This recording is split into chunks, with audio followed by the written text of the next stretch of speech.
வணக்கம். இன்றைய பிஎன்சியின் நேரலை செய்திகளை வழங்குவதற்காக நான் ஷாலினி மூர்த்தி. நான் கண்ணதாசன். விரிவான செய்திகளை பார்ப்பதற்கு முன்னதாக தலைப்புச் செய்திகளை பார்க்கலாம்.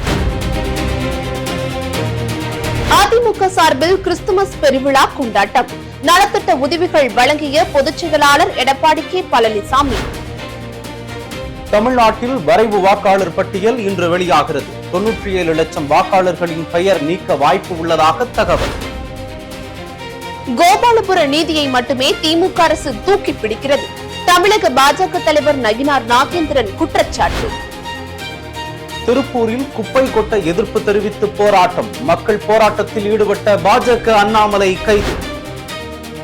வாழ்நாளில் இதுவரை இல்லாத வகையில் மிகுந்த மகிழ்ச்சி.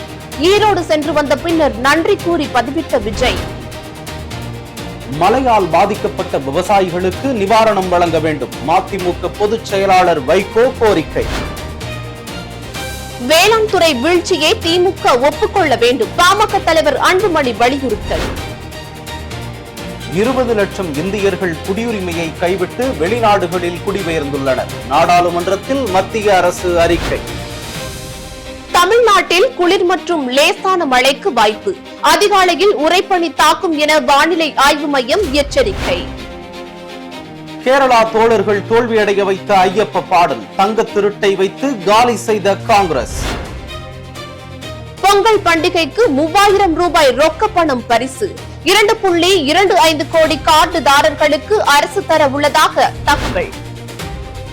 இனி விரிவான செய்திகளை பார்க்கலாம். அதிமுக சார்பில் கிறிஸ்துமஸ் பெருவிழா பொதுச் செயலாளர் எடப்பாடி கே பழனிசாமி அவர்களின் தலைமையில் நடைபெற்றது. கீழ்ப்பாக்கம் CSI லைட் ஆடிட்டோரியத்தில் நடைபெற்ற விழாவில் தையல் இயந்திரம், இஸ்திரி பெட்டி, மாற்றுத்திறனாளிகளுக்கு 3 சக்கர வாகனங்களை புரட்சி தமிழர் எடப்பாடியார் வழங்கினார். தமிழ்நாட்டில் இன்று வரைவு வாக்காளர் பட்டியல் வெளியாகிறது. சென்னையில் தலைமை தேர்தல் அதிகாரி அர்ச்சனா பட்நாயக் செய்தியாளர்களை சந்தித்து வரைவு வாக்காளர் பட்டியல் தொடர்பான விவரங்களை வெளியிட உள்ளார். இந்த வரைவு வாக்காளர் பட்டியலில் இருந்து சுமார் 97 லட்சம் பேர் வரை நீக்கப்பட வாய்ப்பு இருப்பதாக தகவல் வெளியாகியுள்ளது. வரைவு வாக்காளர் பட்டியலில் பெயர் இல்லாதவர்கள் டிசம்பர் 19ஆம் தேதி முதல் ஜனவரி 18ஆம் தேதி வரை புதிதாக பெயர் சேர்க்க விண்ணப்பங்களை சமர்ப்பிக்கலாம் எனவும் தெரிவிக்கப்பட்டுள்ளது. மத்திய நிதியமைச்சர் நிர்மலா சீதாராமனுடன் அதிமுக முன்னாள் அமைச்சர் SP வேலுமணி சந்திப்பு நடத்தியுள்ளார். இந்த சந்திப்பின் போது அதிமுக எம்பிக்களான CV சண்முகம் மற்றும் தனபால் ஆகியோர் உடன் இருந்தனர். இந்த சந்திப்பின் போது எடுத்த புகைப்படத்தை தனது எக்ஸ் சமூக வலைதள பக்கத்தில் பதிவிட்டுள்ளார் நிதியமைச்சர் நிர்மலா சீதாராமன். சமூக நீதி பேசிவிட்டு கோபாலபுர நீதியை மட்டுமே திமுக அரசு தூக்கி பிடிக்கிறது என தமிழக பாஜக தலைவர் நயினார் நாகேந்திரன் தெரிவித்துள்ளார்.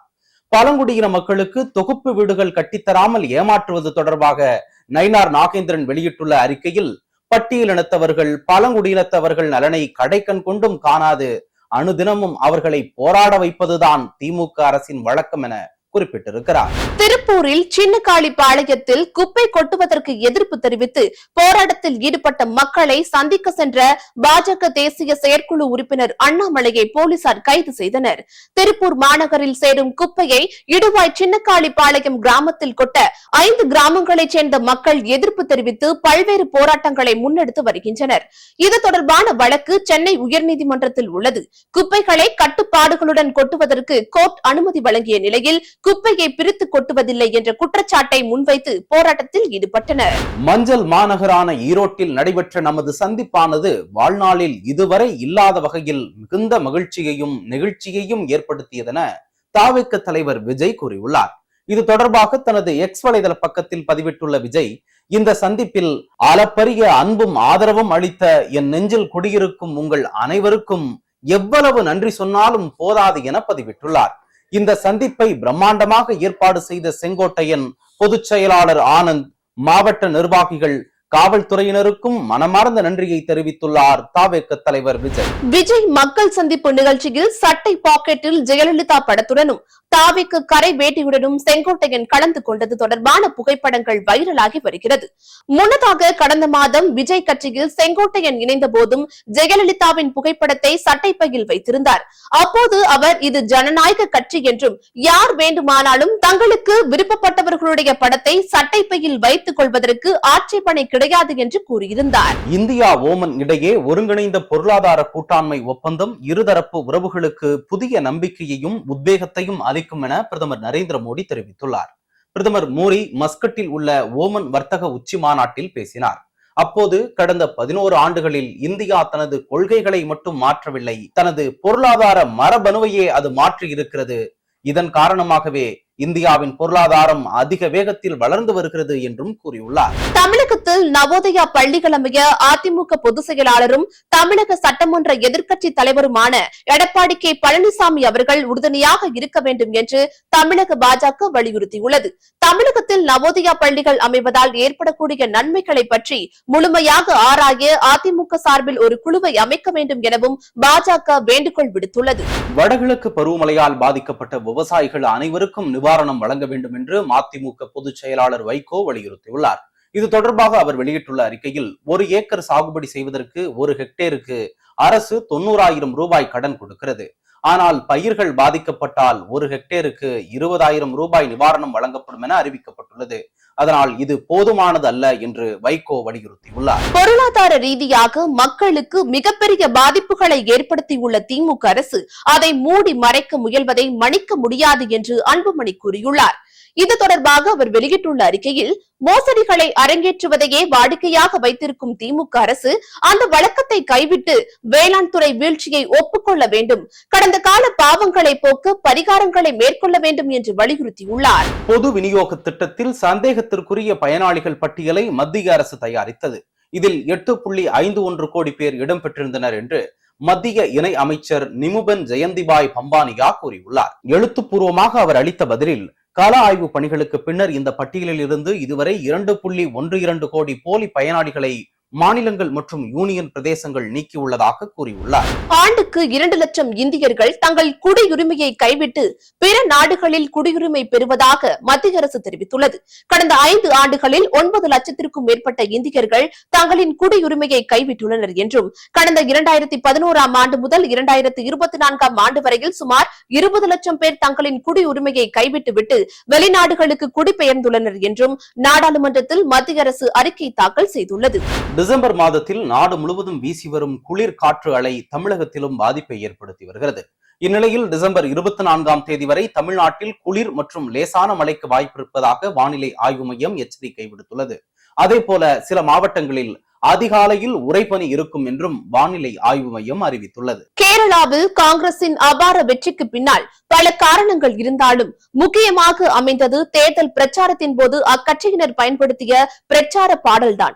சபரிமலை ஐயப்பன் கோவிலில் தங்கம் திருடு போனது பற்றி பிரச்சார பாடலாக மாற்றினர். ஐயப்பனுக்கு சொந்தமான தங்கத்தை கொள்ளையடித்த தோழர்களை குற்றஞ்சாட்டி ஐயப்ப பக்தர்கள் பாடும் மெட்டில் கார்த்திகை மாதத்தில் பாடப்பட்ட பாடல் சமூக ஊடகங்களில் வைரலானது. அதுவே ஆளும் கட்சி தோல்வியடைய முக்கிய காரணமானது.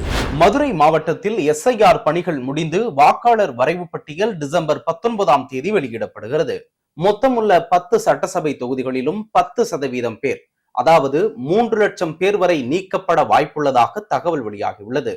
பட்டியலில் விடுபட்ட வாக்காளர்கள் தங்களை சேர்க்கவோ, முகவரி மாற்றம் உட்பட்ட திருத்தங்களை மேற்கொள்ளவோ, புதிய வாக்காளர்கள் சேரவோ 2026 ஜனவரி 18 வரை மனுக்கள் வழங்கலாம் என தெரிவிக்கப்பட்டுள்ளது. சபரிமலை ஐயப்பன் கோவில் மலை ஏறிய தமிழகத்தைச் சேர்ந்த கோவிந்தராஜ் பெருமாள் என்ற பக்தர் மாரடைப்பால் மயங்கி விழுந்து உயிரிழந்தார்.